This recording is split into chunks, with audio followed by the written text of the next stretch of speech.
Hey guys, AJ here. Hello, AJ. Shut up!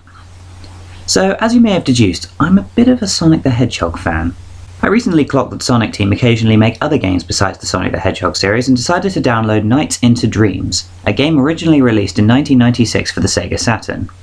I'm not going to review Into Dreams because it instantly became one of my personal favourites and it's almost impossible to review games like that.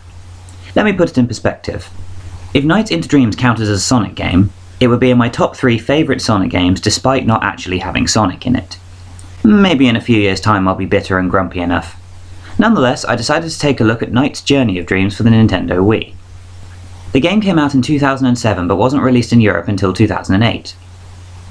After discontinuing the Dreamcast, Sega became a third-party developer, making games for the likes of Sony, Microsoft and Nintendo.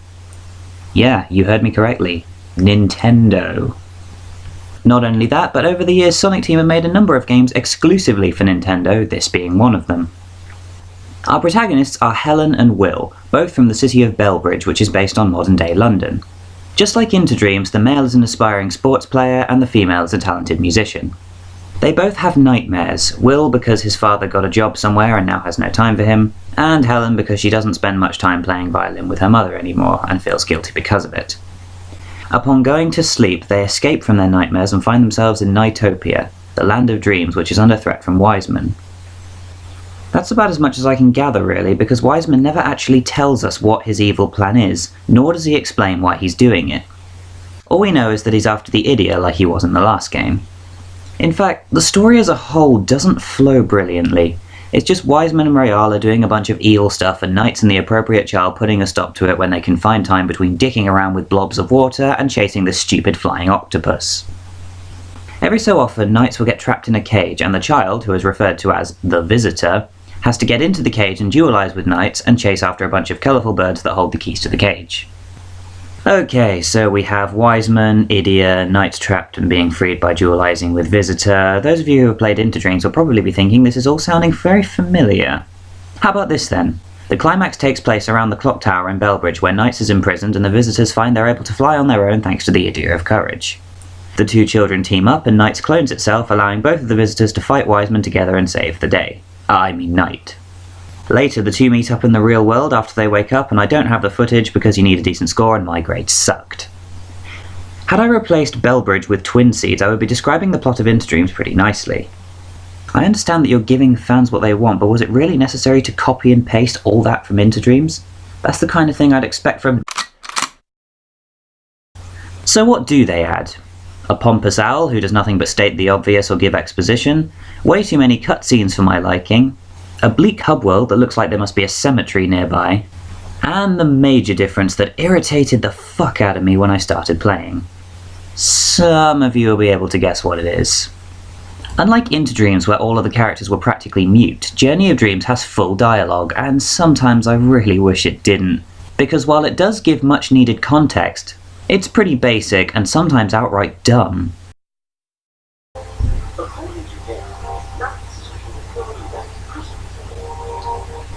Oh, genius! How the fuck did they manage to deduce that?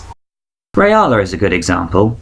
As much as I love him, he's little more than a pantomime villain, and I kinda thought we were past that. Also, has anyone noticed that he doesn't wear trousers or pants? Hey, even a skirt would have done. I should really stop referring to Rayala as a he.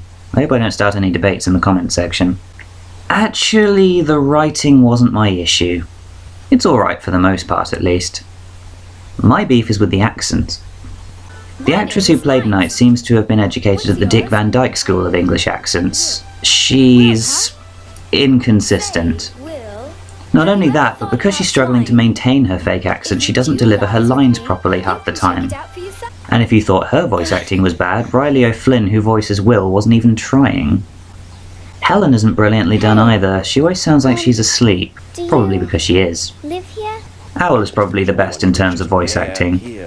I don't know who voiced him, but he's the kind of guy I'd hire to read to my children. I don't have children, by the way. Well, I've spent ages talking about the acting, so what about the gameplay? There are 3 different setups you can use to control Knights. I'll be honest, I found the Wii controls awkward and frustrating, so I switched to the GameCube controller very early on. Even the GameCube controller wasn't as smooth as I'd hoped it would be, but all the buttons were in the right places and I soon got used to it. Into Dreams worked on a 2.5D perspective, and this game decided not to make the jump to 3D.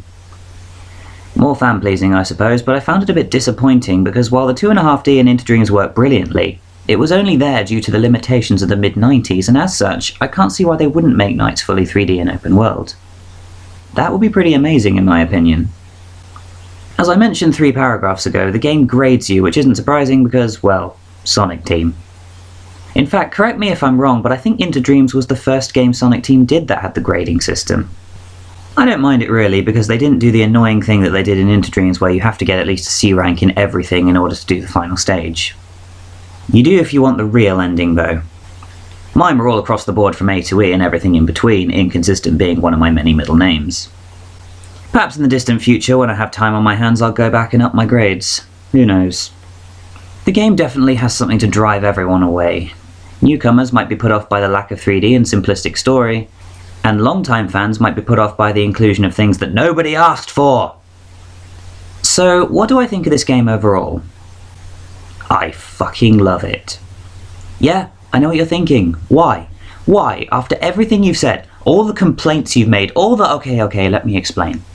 First of all, some of the stages look really good, and they've added some interesting new mechanics like a prism that makes knights undergo dispersion like a ray of light, and the persona masks which let you transform into rocket knights, dragon knights, and every little kid's favourite, dolphin knights.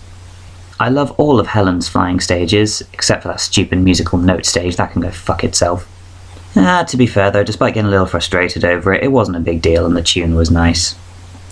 That's another thing, some of the music is pretty alright.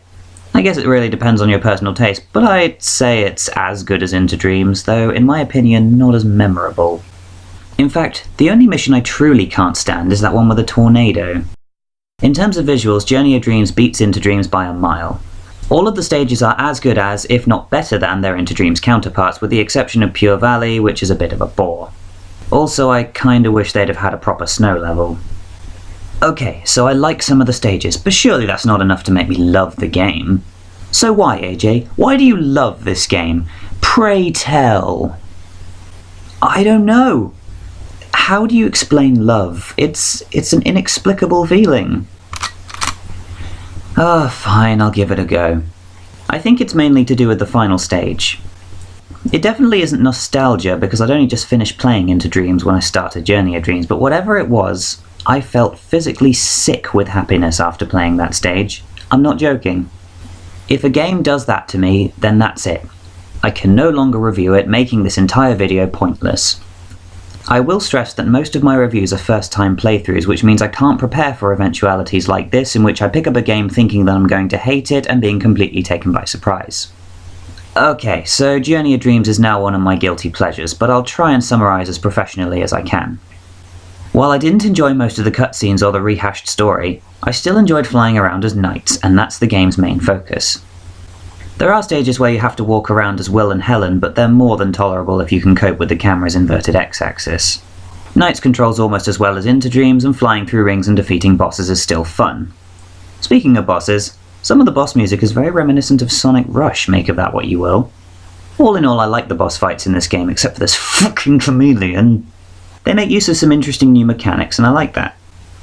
Aside from the shitty hub world, you can tell they put some real effort into making the game look good, although they've somehow managed to make the Nighttopians even creepier looking. Ugh. The motivation all depends on how interested you are in the story. Personally, I find Will and Helen to be a bit bland, and Wiseman and Rayala are too straightforward for my liking. I care what happens because it's Knights, my favourite little nightmare creature with a funny purple hat. Would I play it again? I'm pretty sure you know what my answer is already, but my original answer would have been yes, but only because it's a Knights game, and one of the only 2 in the series. Actually, I'm really glad that Sonic Team haven't ruined the Knights franchise by making far too many games like they did with Sonic. That said, I desperately want them to make a 3rd game because 3 is a good number. If they make a 3rd game with an original story and likeable characters, I will be very happy. In fact, if they make it at all, I'll do everything I can to get my hands on a copy so I can review it. That said, I'll be dedicating the entirety of December just to Knights, so if you're sick of Knights by now, then don't watch any of my videos until January.